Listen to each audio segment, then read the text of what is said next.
bringing to you a load of health benefits in a tall and chill glass of jaljeera. Cumin, the hero ingredient of this recipe, aids in digestion and making this fizzy beverage healthy and refreshing.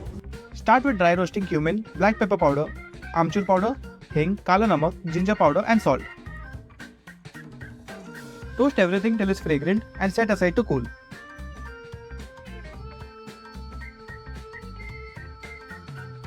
Once cooled, add to a blender and grind to form a fine powder.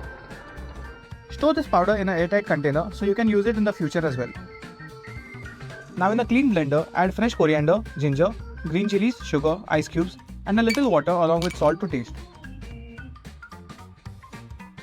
Blend to form a smooth paste. अब बारी है jaljeera soda बनाने की।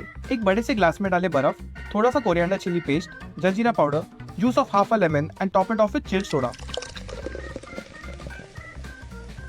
Stir everything once and garnish with bundi and a slice of lemon. Now bottoms up.